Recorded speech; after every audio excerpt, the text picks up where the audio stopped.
time each day, 5 days a week, and which brings results out of all proportion to the time spent.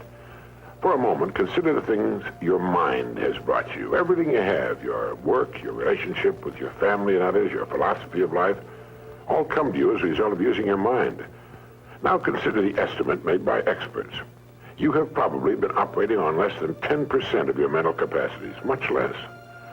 Dr. Herbert Otto, psychologist, educator, and chairman of the National Center for the Exploration of Human Potential, reminds us that many well-known scientists, such as the late Abraham Maslow, Margaret Mead, Gardner Murphy, O. Spurgeon English, and Carl Rogers, subscribe to the hypothesis that man is using a very small fraction of his capacities. Margaret Mead quotes a 6% figure. Herbert Otto writes, "My own estimate is 5% or less." Neurological research at the UCLA Brain Research Institute points to enormous abilities latent in everyone by suggesting an incredible hypothesis. The ultimate creative capacity of the human brain may be, for all practical purposes, they pointed out, infinite. To use the computer analogy, man is a vast storehouse of data, but we have not learned how to program ourselves to utilize these data for problem-solving purposes. Yefremov, the eminent Soviet scholar and writer, says man under average conditions of work and life uses only a small part of his thinking equipment. If he were able to force our brain to work at only half its capacity, we could, without any difficulty whatever, learn 40 languages, memorize the large Soviet encyclopedia from cover to cover, and complete the required courses of dozens of colleges.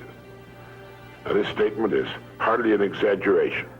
It is the generally accepted theoretical view of man's mental potentialities. Now, how can we tap this gigantic potential? Well, it's a big and very complex problem with many ramifications. But as Herbert Otto points out, it is clear that persons who live close to their capacity, who continue to activate their potential, have a pronounced sense of well-being and considerable energy. They see themselves as leading purposeful and creative lives. If everything you have is the result of using just 10% of your mind, consider for a moment what it will mean to you and your family if you can increase this percentage. Now, none of us, as a rule, has the slightest notion of the real capabilities of his mind. But believe me when I say that your mind can be compared to an undiscovered gold mine. And it makes no difference whether you're 17 or 70. Look at it this way. Your goal is in the future. Your problem is to bridge the gap which exists between where you are now and the goal you intend to reach. This is the problem to solve.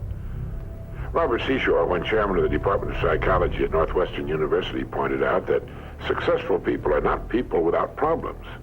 They're simply people who've learned to solve their problems. And there you have it.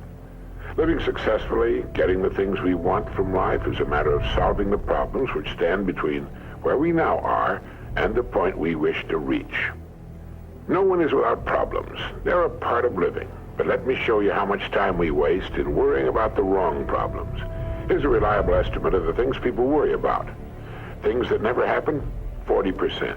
Things over and past that can't be changed by all the worry in the world, 30%. Needless worries about our health, 12%. Petty miscellaneous worries, 10%. Real, legitimate worries, 8%.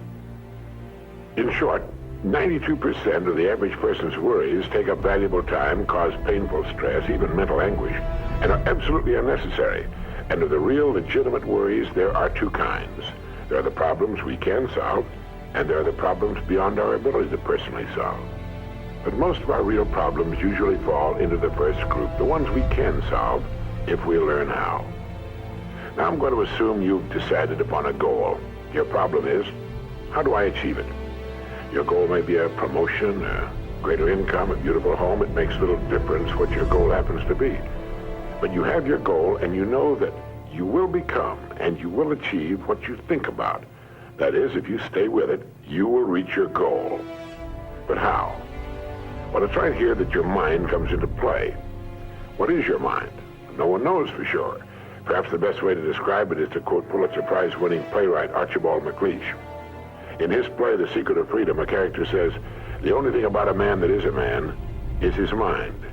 Everything else you can find in a pig or a horse." That's uncomfortably true. The human mind is the one thing that separates us from the rest of the creatures on Earth. Anything that comes to us in the future will almost certainly come to us as a result of the extent to which we use our minds. And yet it's the last place on earth the average person will turn to for help. In order to reflect just a moment on the human mind, consider what it's accomplished. Human knowledge has advanced more in the past 50 years than in all the preceding 10,000 years of human civilization. Of all the scientists who ever lived, it's estimated that 90% of them are alive today. We've reached, in the area of ideas and human advancement, a plateau so high it was undreamed of by even the most optimistic forecasters as recently as 10 years ago. But every new idea triggers additional ideas, so that now we're in an era of compounding advancement on every front and in every area that staggers the imagination. Dr. Harlow Shapley of Harvard has said that we're entering an entirely new age of man. He calls it the psychozoic age, the age of the mind. And you own one, free and clear. Now let's look at a few facts. Now, the average working person has at his disposal an enormous amount of free time. In fact, if you total the hours in a year and subtract the sleeping hours, if he sleeps 8 hours every night, you'll find he has almost 6,000 waking hours, of which he spends less than 2,000 on the job.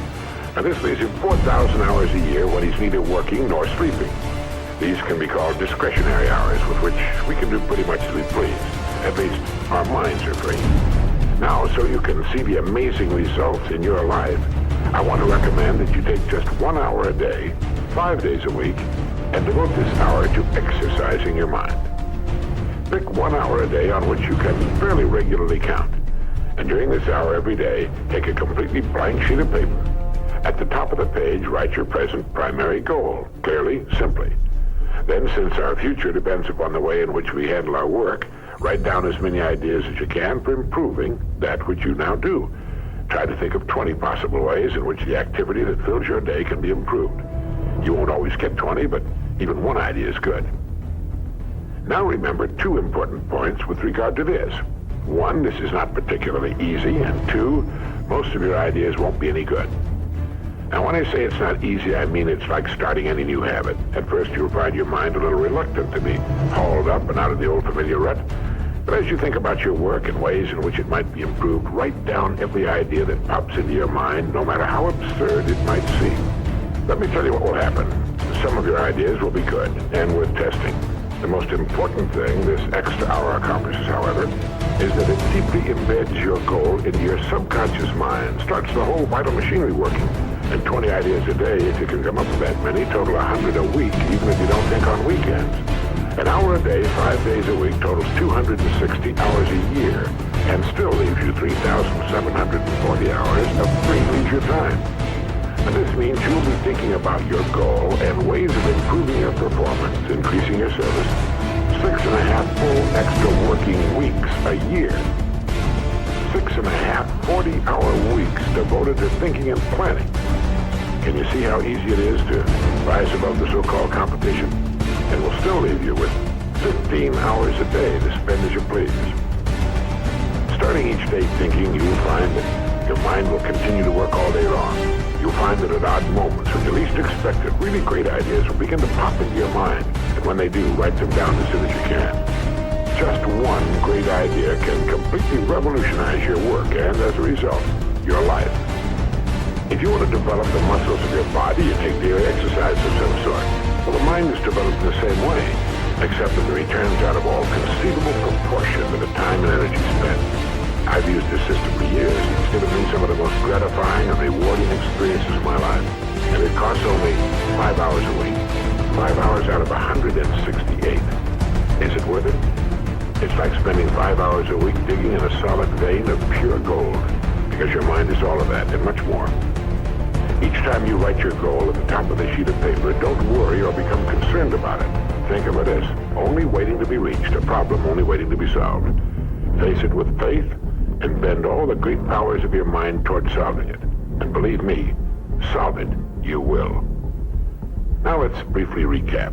This week, start spending 1 hour each day getting as many ideas as you can. Try for 20 a day on ways to improve what you're now doing. Remember, the achievement of your goal very likely depends upon it, as does your whole future.